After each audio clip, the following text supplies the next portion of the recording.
I think that young people, and young women in particular, don't know that STEM is something that they can be a part of, and we open their eyes.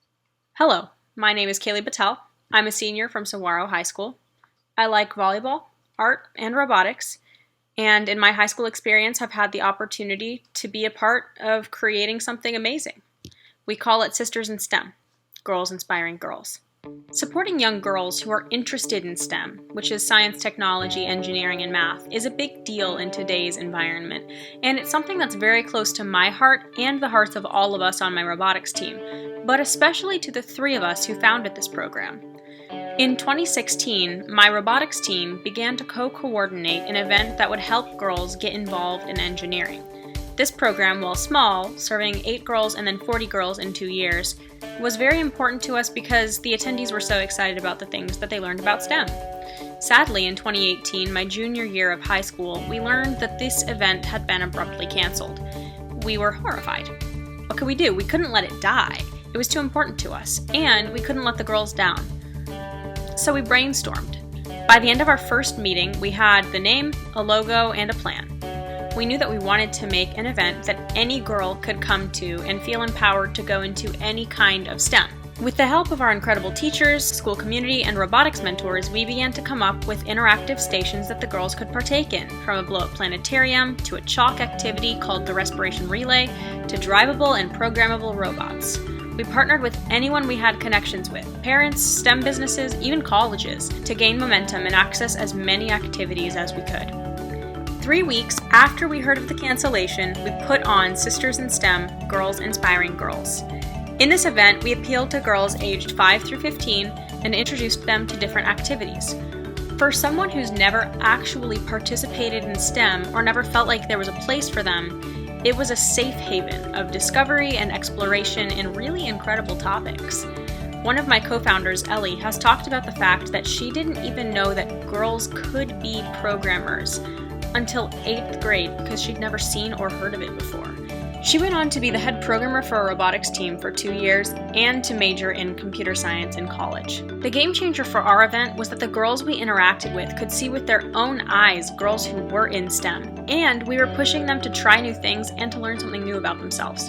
You could see the expressions on these girls' faces change from being a little nervous to be in a different environment full of all of these teenagers because there were actually 40 of us volunteers, to absolute joy in the discovery of what they could do.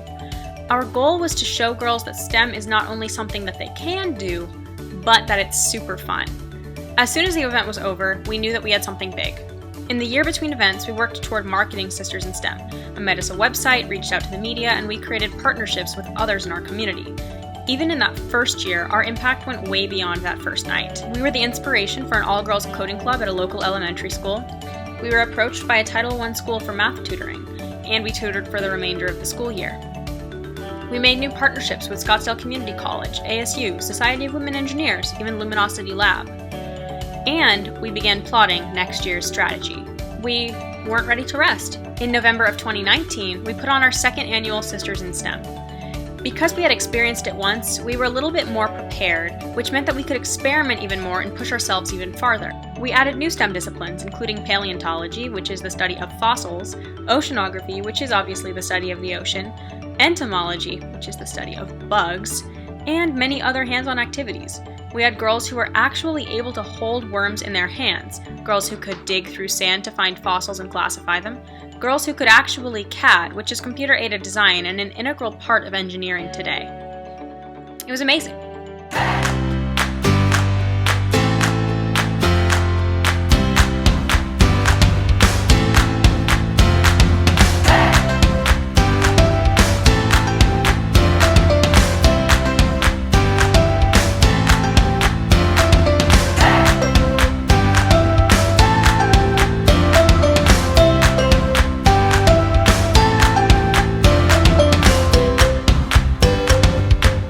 I don't think that any of us had really realized how much Sisters in STEM could mean to girls until we saw it with our own eyes.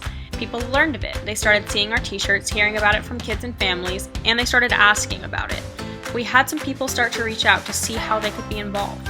My robotics team even started giving shop tours to girls who expressed an interest in learning about STEM. This was an amazing way for us to reach out to these girls because it was something important to them. They saw with their own eyes what we could do in our own shop, and they wanted to be involved. Through a young girl who wanted to interview me for her own service project, we created a partnership with Northrop Grumman, which is a huge rocket company here in Arizona, and Cyber Patriot, which is a cybersecurity program that helps teach kids as well as teenagers how to be safe on the internet. We now have a thriving cybersecurity initiative, where we have volunteers teach virtual classes to K through 6th graders to keep them safe in these unprecedented times at home. My name is Natalie, and I am a local high school student, and I'm a part of a group called Sisters in STEM. So recently, Gigi learned about a subject called cybersecurity through a program called Cyber Patriot. Okay, thank you, Natalie. Hi, guys. So the first thing that we're going to talk about is personal information. With programs like this, we're able to make a difference even in these strange times.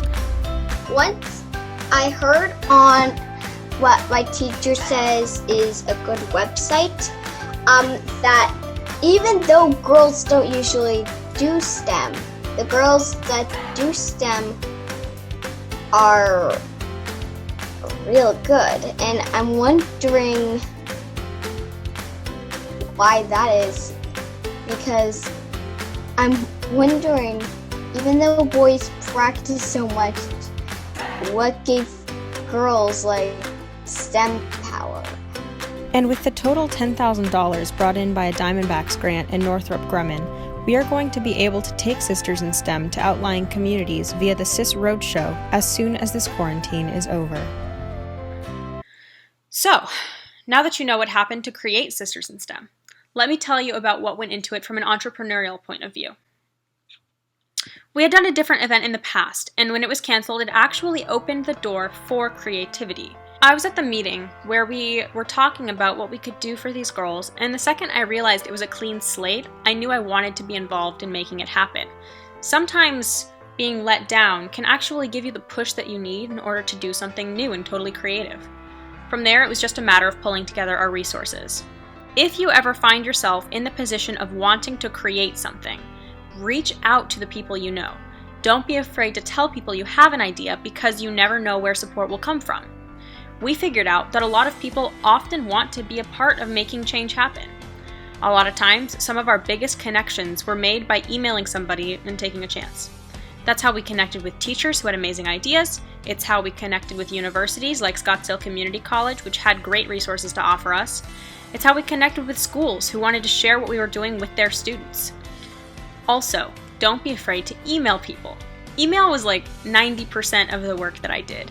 Pulling your resources together is the hard part, and that's where email will come in. You have all these people in different places who want to be a part of creating something, and you're the connection point. Utilize the resources that you have in front of you to pull them together. Another big thing that we did was volunteer coordination and training. We had many students who wanted to be involved, but they couldn't just waltz in on the day of to teach these girls what they needed to about their station. So we had to have lessons beforehand where we would pull in our volunteers and had little classes to teach them how to man each station. It was difficult to coordinate because a lot of times people are busy, but it totally paid off.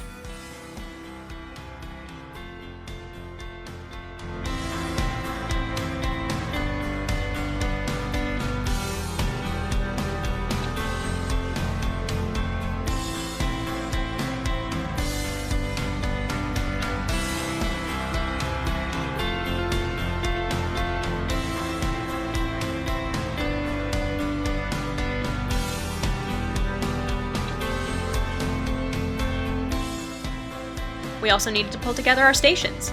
This is another place where we really brought in the people we knew. We had a volunteer's father pull together a station on beekeeping. We had robotics alumni bring in connections with their new workplaces. We reached out to teachers who ended up having great ideas and ways to connect the girls.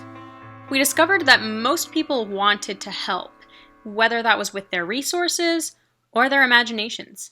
If you want to create something unique, something special, something that calls to you and you know could help others, my biggest piece of advice to you would be to not be afraid. Have big dreams. Never accept a no. If you want to start something, reach out sooner rather than later. People are at home right now and they're looking for ways to make a difference. Just like we used a connection with a parent to make a difference by teaching lessons online right now, you can reach out to people through Zoom. You never know who you can impact until you try. I recommend more than anything that you follow your gut on what's right for you, because you know more than anyone the power that you have to change the world.